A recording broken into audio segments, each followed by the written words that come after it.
Students, अपने last lecture में हमने स्टेप्स इन ऑर्गेनाइजिंग प्रोसेस की बात की थी। आज के लेक्चर में हम प्रिंसिपल ऑफ ऑर्गेनाइजेशन की बात करेंगे। प्रिंसिपल्स ऑफ ऑर्गेनाइजेशन का कहने का मतलब ये है कि जब हम ऑर्गेनाइजिंग करते हैं तो कुछ प्रिंसिपल्स को ध्यान में रख के करते हैं।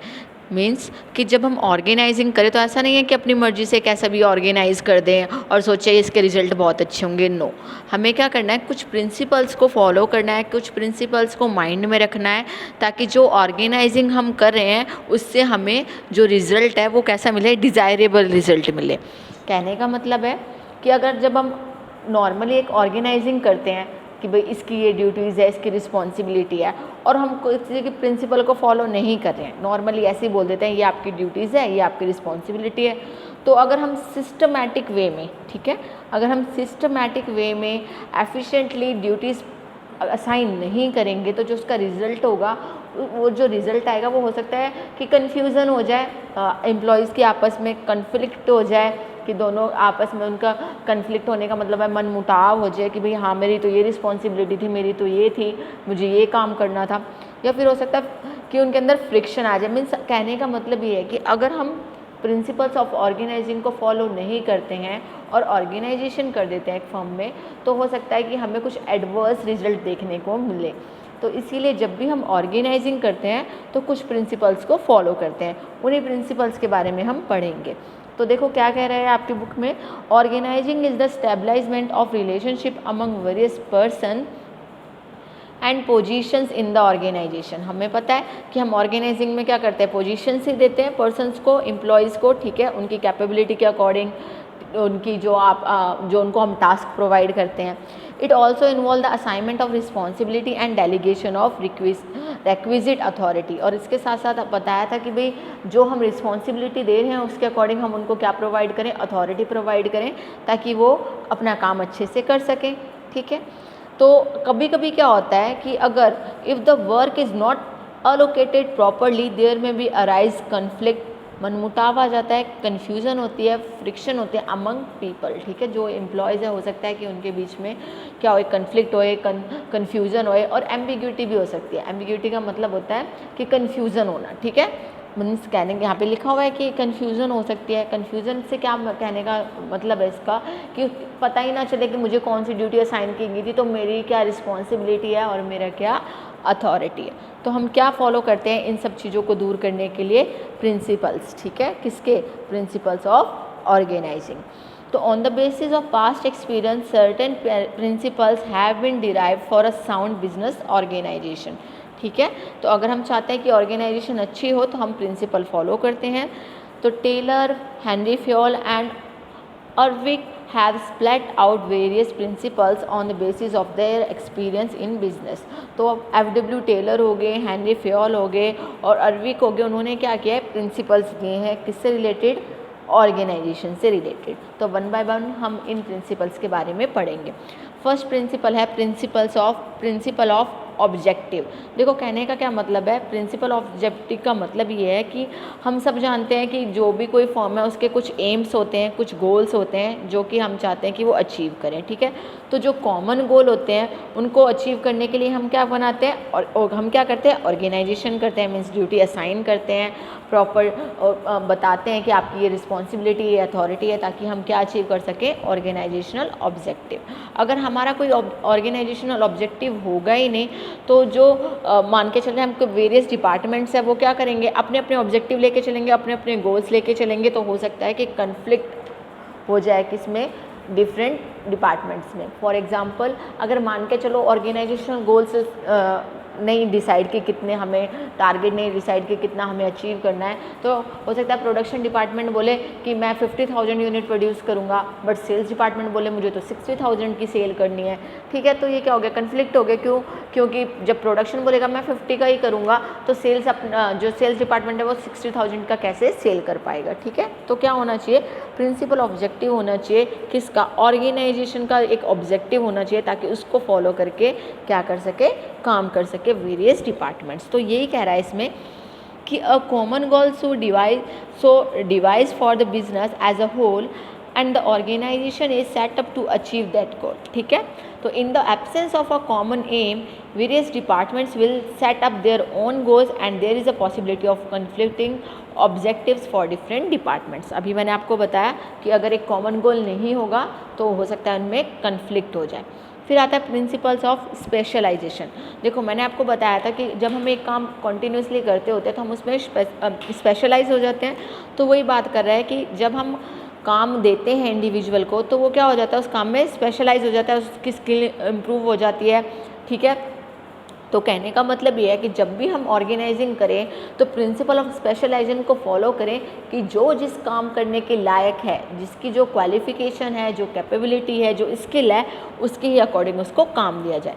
तो देखो every individual should be assign a duty according to his skill and qualification. अब हम मान के चल रहे हैं कि हम एक वर्कर है, वो सुपरवाइज बहुत अच्छे से कर पाता है, ठीक है। एक वर्कर है जो सुपरवाइज बहुत अच्छे से कर पाता है एम्प्लॉय, और हम उसको अगर बोले कि नहीं आप मैनेजर का काम करो, तो हो सकता है कि उसको प्रॉब्लम हो, क्योंकि वो सुपरविज़न में वो उसकी स्किल अच्छी है, उसकी क्वालिफिकेशन भी वहीं तक है। तो हम उसको मैनेजर की पोस्ट देंगे तो हो सकता है कि वो अपनी ड्यूटीज़ अच्छे से ना कर पाए। तो इसीलिए बोला है कि प्रिंसिपल ऑफ स्पेशलाइजेशन को हम फॉलो करें। देन आता है प्रिंसिपल ऑफ कोऑर्डिनेशन। मैंने आपको बताया था कोऑर्डिनेशन का मतलब क्या होता है कि हम लिंक हार्मनी बना के रखते हैं वेरियस डिपार्टमेंट, ताकि हम ऑर्गेनाइजेशनल गोल्स अचीव कर सकें, ठीक है। तो जो कोऑर्डिनेशन है, देखो बिना कोऑर्डिनेशन के कोई भी काम नहीं हो सकता, आप सब जानते हैं। अगर परचेज डिपार्टमेंट सेल्स डिपार्टमेंट से, सेल्स डिपार्टमेंट मार्केटिंग डिपार्टमेंट से कोऑर्डिनेट करके नहीं चलेगा तो क्या कॉमन गोल्स जो हमारे ऑर्गेनाइजेशनल गोल्स है वो अचीव हो पाएंगे? नहीं, ठीक है। सो क्या कह रहा है ये, there should be some agency to coordinate the activities of various departments in the absence of coordination. देखो बता रहा है कि अगर हम प्रिंसिपल ऑफ कोऑर्डिनेशन फॉलो नहीं करेंगे तो क्या होगा, there is a possibility of setting up different goals by different departments. क्योंकि कोऑर्डिनेट करके नहीं चल रहे हैं ना, आपस में उनकी लिंक नहीं है, हार्मनी नहीं है, कोई बात नहीं हो रही, तो सब अपने अपने टारगेट्स बना के चलेंगे, और जब अपने अपने टारगेट्स बना के चलेंगे तो कॉमन गोल जो है वो ख़त्म हो जाएगा, जो एक ऑर्गेनाइजेशनल गोल्स है, जो ऑर्गेनाइजेशन गोल हम चाहते हैं अचीव करना, वो हम अचीव नहीं कर पाएंगे, ठीक है। अब देखो फोर्थ में क्या कहता है, principle of authority and responsibility. इसके बारे में मैं आपको पहले भी बता चुकी हूँ कि देखो क्या बोलने की कोशिश कर रहा है, अथॉरिटी एंड रिस्पॉन्सिबिलिटी मीन्स जिसको जो काम दिया जा रहा है, जो रिस्पॉन्सिबिलिटी दी जा रही है, उसके अकॉर्डिंग उसके पास अथॉरिटी भी होनी चाहिए, ठीक है। अगर कहने का मतलब ये है कि आपने एक एम्प्लॉय को कहा है कि आपको लोगों को सुपरवाइज करना है, आपकी रिस्पॉन्सिबिलिटी है, तो अथॉरिटी भी तो दो उसको कि अगर मान के चलो वर्कर उसके अकॉर्डिंग काम नहीं करा तो उसको पनिश कर सके, उसके बारे में बोल सके। हो सकता है कि वो उसको बोले कि अपना काम अच्छे से इम्प्रूव करे, उनके ऊपर कंट्रोलिंग पावर हो उसकी, किसकी, जो सुपरवाइज कर रहा है, ठीक है। तो कहने का इसमें प्रिंसिपल्स ऑफ अथॉरिटी और रिस्पॉन्सिबिलिटी में ये है कि जितनी आप अथॉरिटी जितनी आप रिस्पॉन्सिबिलिटी दे रहे हैं किसी पर्सन को, उसके अकॉर्डिंग उसको अथॉरिटी भी देनी चाहिए, ठीक है। सो हम सब जानते हैं कि अथॉरिटी जो होती है वो डाउनवर्ड होती है, मीन्स सबसे ज़्यादा टॉप मैनेजमेंट की बात होती है, फिर मिडल, फिर लोअर, है ना। और रिस्पॉन्सिबिलिटी उल्टी चलती है, क्योंकि सबसे ज़्यादा अकाउंटेबल रिस्पॉन्सिबल नीचे वाले वर्कर होते हैं कि हाँ भाई आप रिस्पॉन्सिबल हो ये काम करने के लिए, प्रोडक्शन क्यों नहीं आया, ये सब चीज़ें, ठीक है। तो the authority follows downward in the line, every individual is giving authority to get the work done. तो हर किसी को उसका काम करने के लिए प्रॉपर अथॉरिटी दी जानी चाहिए। और मैंने आपको एक बात और बताई थी कि अपना वर्कलोड कम करने के लिए और काम जल्दी हो जाए, इसके लिए हाँ जो सुपरवाइज़र होता है वो अपने सबऑर्डिनेट को क्या कर देता है, जो सुपीरियर होता है वो अपने सबऑर्डिनेट को अपनी कुछ अथॉरिटी डेलीगेट कर देता है और कुछ उसको अपनी रिस्पॉन्सिबिलिटी भी दे देता है कि मैंने आपको ये अथॉरिटी दी है और आप ये काम करो, ठीक है। तो वही कह रहा है, दो authority can be delegated but responsibility lies with the man who has been given the work. देखो कहने का मतलब ये है कि मान के चलो एक मैनेजर है, उसने क्या किया, अपनी कुछ अथॉरिटी अपने असिस्टेंट मैनेजर को दे दी कि भाई आपको ये काम करना है, मेरे बदले ये काम करो, ठीक है। वो उसको अथॉरिटी मिल गई, हाँ मेरे बदले वो मैनेज कर सकता है, मीन्स असिस्टेंट मैनेजर कहीं ना कहीं डिसीजन ले सकता है किसके बिहाफ पे, मैनेजर के। बट अगर कल को कुछ प्रॉब्लम हो जाती है तो जो असिस्टेंट मैनेजर है वो तो अकाउंटेबल होगा मैनेजर को कि भाई काम क्यों नहीं ढंग से किया। बट अगर जहाँ टॉप लेवल की बात आ जाती है, जहाँ पे उससे सुपीरियर की बात आ जाती है मैनेजर के, तो जो रिस्पॉन्सिबल होगा वो मैनेजर ही होगा, क्योंकि टॉप लेवल को कोई मतलब नहीं है कि उसने अपनी अथॉरिटी किसे डेलीगेट की थी, उन्हें सिर्फ इतना मतलब है कि काम टाइम पर होना चाहिए, अगर नहीं हुआ तो वो रिस्पॉन्सिबल है। ठीक है, देखो वो यही कहना चाह रहा है इसमें, क्या कहता है कि if a superior delegates the authority his subordinate, the superior is not absolve of his responsibility. ठीक है, तो ये इसका मतलब ये नहीं है कि आपने अथॉरिटी दे दी तो आपकी रिस्पॉन्सिबिलिटी खत्म हो जाती है, नहीं। ठीक है, रिस्पॉन्सिबल वो पर्सन भी है जिसे आप अथॉरिटी दे रहे हो, बट वो आपके लिए अकाउंटेबल है, ना कि आपसे अबव लेवल के लिए। ठीक है, अपर लेवल पे तो आप ही अकाउंटेबल होंगे, क्यों? क्योंकि उन्होंने आपको अथॉरिटी दी थी, आपने आगे किसे डेलीगेट किया वो आपके ऊपर है, बट लेकिन रिस्पॉन्सिबल कौन है काम के लिए? आप, क्योंकि आपको अथॉरिटी दी गई है। ठीक है, देन आता है प्रिंसिपल ऑफ डेफिनेशन। देखो, प्रिंसिपल ऑफ डेफिनेशन में कहने का मतलब कह रहा है कि डिफाइन होना चाहिए। डिफाइन मीन्स कि जो भी आप रिस्पॉन्सिबिलिटी दे रहे हो, जो भी आप अथॉरिटी दे रहे हो किसी पर्सन को, वो क्या होनी चाहिए? डिफाइन होनी चाहिए। मतलब सामने वाले पर्सन को पता हो कि मेरी क्या रिस्पॉन्सिबिलिटी है और मेरी क्या अथॉरिटी है। ठीक है, तो the scope of authority and responsibility should be clearly defined. Every person should know his work with definiteness. उसको पता होना चाहिए कि मेरा क्या काम है, मेरी क्या ड्यूटीज़ है, मेरी क्या रिस्पॉन्सिबिलिटी है और मेरे पास क्या अथॉरिटी है। ठीक है, फिर आता है स्पान ऑफ कंट्रोल। देखो, स्पान ऑफ कंट्रोल का मतलब, ये हमने एक प्रिंसिपल पहले भी पढ़ा हुआ है किसमें, प्रिंसिपल्स ऑफ मैनेजमेंट में, कि स्पान ऑफ कंट्रोल का मतलब होता है कि एक जो सुपरवाइज़र है वो कितने सबॉर्डिनेट्स को सुपरवाइज कर सकता है ना। स्पान ऑफ कंट्रोल हम पढ़ चुके हैं प्रिंसिपल्स ऑफ मैनेजमेंट में, तो यहाँ पर भी वो प्रिंसिपल जो है वो फॉलो किया जाता है कि इसमें कहने का मतलब ये है कि एक जो सुपरवाइज़र है उसके अंडर कितने जो सबॉर्डिनेट है वो काम करेंगे, कितनों को वो कंट्रोल करेगा।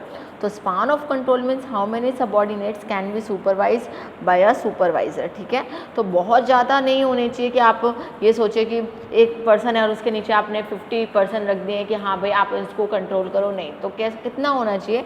उतना ही होने चाहिए, उतने ही सबॉर्डिनेट उसके अंडर होने चाहिए जितनों को वो कंट्रोल कर सकता है इफ़ेक्टिवली। ठीक है, इफ़ेक्टिवली और एफिशिएंटली, मतलब जितने लोगों को प्रभावशाली ढंग से मैनेज कर पाता है, अच्छे से मैनेज कर पाएगा, बस उतने ही लोगों को उसको क्या करना है? सुपरवाइज़ करने देना चाहिए। अगर बहुत ज़्यादा हो जाएंगे, सुपरवाइज़र जो है वो सिंगल पर्सन है और जो सबॉर्डिनेट हैं जिसको उन्हें उसे सब सुपरवाइज़ करना वो बहुत ज़्यादा है, तो उसके लिए क्या हो जाएगा? ये एक डिफ़िकल्ट टास्क हो जाएगी। So, the number of subordinates should be such that the supervisor should be able to control their work effectively. Moreover, the work to be supervised should be of the same nature. इसके साथ साथ क्या बोल रहा है कि जो काम उसको सुपरवाइज करना है वो सेम नेचर का होना चाहिए। ऐसा नहीं होना चाहिए, अगर मान के चल रहे हैं कि प्रोडक्शन लेवल पे कोई सुपरवाइज़र है तो सारे अगर एक ही सेम तरह के प्रोडक्ट्स बना रहे हैं, प्रोड्यूस कर रहे हैं, तो उसको सुपरवाइज़ करना और उसके लिए इजी हो जाएगा। अब कोई जो एम्प्लॉय है वो कुछ और प्रोड्यूस कर रहा है, कोई और वर्कर कुछ और प्रोड्यूस कर रहा है, तो क्या होगा? उसको प्रॉब्लम हो जाएगी, है ना, क्योंकि वो कहाँ अलग अलग दिखता फिरेगा। इसलिए वो कहने का मतलब ये है कि जो भी वो सुपरवाइज़ कर रहा है वो कैसा होना चाहिए? सेम नेचर का होना चाहिए। फिर आता है इसमें प्रिंसिपल्स ऑफ बैलेंस। देखो, बैलेंस का कहने का मतलब क्या है कि कहने का इसका मतलब ये कि बैलेंस होना चाहिए। बैलेंस होना चाहिए मतलब कि काम उसको सिर्फ इतना ही दो जितना कि वो अच्छे से कर पाए। ठीक है, तो the principle means that assignment of work should be such that every person should be given only that much work which he can perform well. तो उतना ही काम उसको देना चाहिए जितना काम वो अच्छा से कर पाए। मतलब कि अगर मान के चलो आप किसी को बहुत ज़्यादा काम दे देते हैं, उसकी कैपेबिलिटी से ज़्यादा काम दे देते हैं, तो वो क्या हो जाएगा? वर्कलोड हो जाएगा, और उस वर्कलोड में हो सकता है उससे गलतियाँ होगी ही होगी, है ना। और हो सकता है कि एक की पर्सन की कैपेबिलिटी बहुत ज़्यादा काम करने की है, बट लेकिन उससे आप अंडर वर्क ले रहे हो, कम काम करवा रहे हो, तो क्या होगा? आप एफिशिएंट यूटिलाइजेशन नहीं कर रहे हो ह्यूमन रिसोर्सेज का। क्यों? क्योंकि आप अच्छे से जानते हैं कि वो और अच्छा कर सकता था वो, तो उससे क्या होगा? ना तो उसका डेवलपमेंट होगा, ना इम्प्रूवमेंट होगी, किस में? पर्सनैलिटी में, और जो उसका एक्सपीरियंस है वो भी नहीं बढ़ेगा। तो कहने का मतलब ये कि बैलेंस होना चाहिए, जितना वो काम कर सकता है एक पर्सन अच्छे से इफ़ेक्टिवली और एफिशिएंटली, उतना ही उसको देना चाहिए, न कम न ज़्यादा। ठीक है, तो if some person is overwork and the other is underwork then the work will suffer in both the situation. ये मैंने आपको बता दिया। देन आता है प्रिंसिपल्स ऑफ कंटिन्यूटी। देखो कंटिन्यूटी का मतलब पता ही है क्या होना है कि जो काम आप दे रहे हैं, जो भी आप काम दे रहे हैं या जो भी काम हो रहा है वो कंटिन्यूटी होना चाहिए, यानी कंटिन्यूसली होना चाहिए। ऐसा नहीं होना चाहिए कि भाई आज आप ये काम कर रहे हो, कल कुछ और, परसों कुछ और, या फिर थोड़े टाइम बाद आपने वो काम रोक दिया, नहीं। ठीक है, तो हम सब जानते हैं कि प्रिंसिपल्स ऑफ कंटिन्यूटी का मतलब ये है कि जो बिज़नेस है वो क्या है, वो कंटिन्यूसली चलेगा। ऐसा नहीं है कि आज चल रहा है और कल बंद हो गया। तो देखो जब कंटिन्यूसली कोई काम चलेगा तो ऑब्वियस है कि जिस एनवायरनमेंट में बिज़नेस काम करता है उसमें कुछ चेंजेस आएंगे, सिचुएशन चेंज होगी, है ना, प्रोडक्शन मेथड चेंज हो सकते हैं, कोई न्यू टेक्नोलॉजी आ सकती है, क्योंकि हम सब जानते हैं कि जो एनवायरनमेंट होता है वो डायनामिक होता है। तो बोलने की कोशिश ये कर रहा है कि प्रिंसिपल्स ऑफ कंटिन्यूटी को फॉलो करना है कि जैसे जैसे जो चेंजेस हो रहे हैं एनवायरनमेंट में हम उसके साथ कॉप अप कर पाएँ। तो देखो the organisation should be amendable according to the change in situation, अपने आप को चेंज कर सके किसके अकॉर्डिंग, सिचुएशन के अकॉर्डिंग। तो the organisation should be dynamic and not static. Static का मतलब ये होता है कि भाई आप सेम चीज़ बार बार फॉलो कर रहे हैं, नहीं, आपको डायनामिक होना चाहिए। जैसे जैसे आपकी इन्वायरमेंट में चेंजेस आ रहे हैं वैसे वैसे आपको क्या करना है, अपने ऑर्गेनाइजेशन में भी चेंजेस लेकर आने हैं। देन 9 प्रिंसिपल कहता है प्रिंसिपल ऑफ यूनिफॉर्मिटी। देखो यूनिफॉर्म से ही समझ में आ रहा है क्या बोला है, यूनिफॉर्मिटी होनी चाहिए किस में, वर्क में। ठीक है, तो the organisation should provide for the distribution of work in such a manner that the uniformity is maintain. देखो कहने का मतलब ये है कि मान के चल रहे हैं हम कि 2 पर्सन सेम लेवल पे हैं, ठीक है, 2 पर्सन सेम लेवल पे हैं, सेम पोस्ट पे हैं, तो उन्हें सेम वर्क ही देना चाहिए। ऐसा नहीं होना चाहिए कि एक को तो आपने काम बहुत ज़्यादा दे दिया वर्कलोड और एक को कुछ भी काम नहीं दे रहे हो, नहीं, यूनिफॉर्मिटी होनी चाहिए।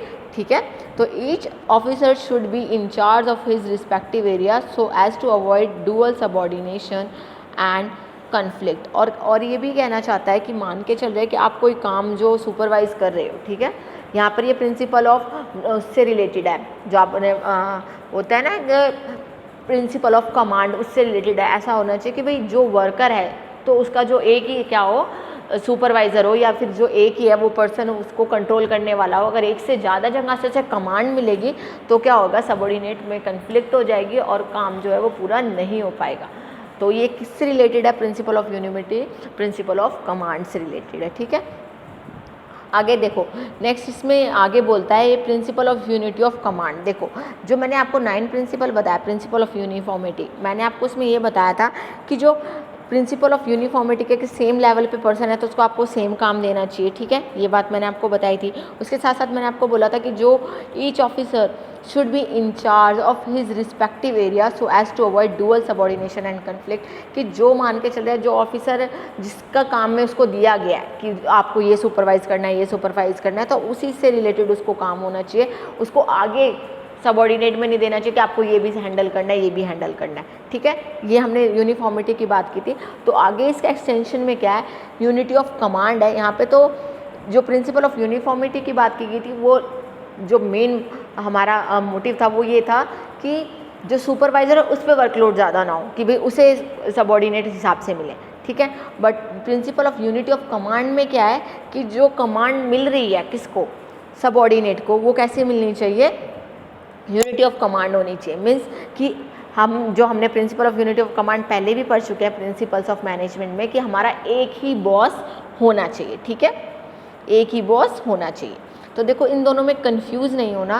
Principle of unity of command में वो बोलने की कोशिश कर रहा है एक ही बॉस होना चाहिए, और प्रिंसिपल ऑफ यूनिटी में यूनिफॉर्मिटी में वो बोलने की कोशिश कर रहा है कि जो ऑफिसर है जो कंट्रोल कर रहा है उसको वही एरिया देना चाहिए जिसका वो इंचार्ज है। ठीक है, जो काम उसको करने के लिए दिया गया है। कोई फर्दर सबऑर्डिनेट है कि भाई कहते हैं ना कि आप क्लास इंचार्ज हो, मान के चलो अगर आप छोटी सी बात बोलें कि बोला गया है कि आप टीचर हो, आपको बोला है कि आप +1 के इंचार्ज हो, +1 क्लास के। ठीक है, आपने एक्सेप्ट कर लिया भाई +1 के इंचार्ज हो, उससे रिलेटेड सारी रिस्पॉन्सिबिलिटी मेरी है क्लास से, बट आपको बोला जाए कुछ टाइम के लिए आप +2 के भी बन जाओ, तो ऐसा नहीं होना चाहिए। ठीक है, तो वो कहने का मतलब इसमें यही है कि जो इंचार्ज है उसको उससे रिलेटिव एरिया में ही काम देना चाहिए। ठीक है, but principle of unity of command में वो ये कहने की कोशिश कर रहा है कि एक पर्सन एक ही बॉस को आंसरेबल हो। ठीक है, if a person is under the control of more than 1 person there should be likelihood of confusion and conflict. इसके बारे में हम डिटेल में पहले भी पढ़ चुके हैं। देन आता है प्रिंसिपल्स ऑफ एक्सेप्शन।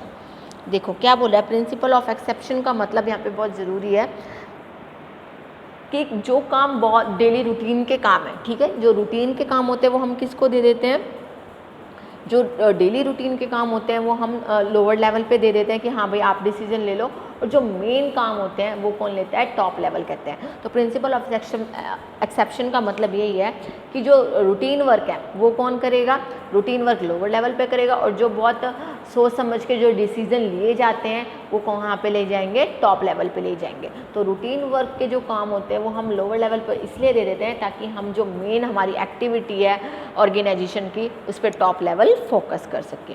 तो this principle states that the top management should interfere only when something goes wrong, कुछ गलत जा रहा है तो ही टॉप मैनेजमेंट उसमें इंटरफेयर करे, वरना सारा रूटीन का काम कौन करेगा, lower work. If the things are done as per plan there is no need for the interference of top management, the management should leave routine things to the supervise by lower cadres. मैंने बता दिया आपको, lower cadres करेंगे इसको, top level नहीं करेगा, ठीक है। ओके तो बेटा आज की वीडियो में हमने क्या पढ़ा है, बेटा आज की वीडियो में हमने प्रिंसिपल्स ऑफ ऑर्गेनाइजेशन की बात की है कि कौन हमें जब ऑर्गेनाइजिंग करते हैं तो कौन कौन से प्रिंसिपल को ध्यान में रखना चाहिए। आई होप कि आपको ये वीडियो समझ में आई हो और आप इससे अच्छे से नोट्स बना सकें। Thank you.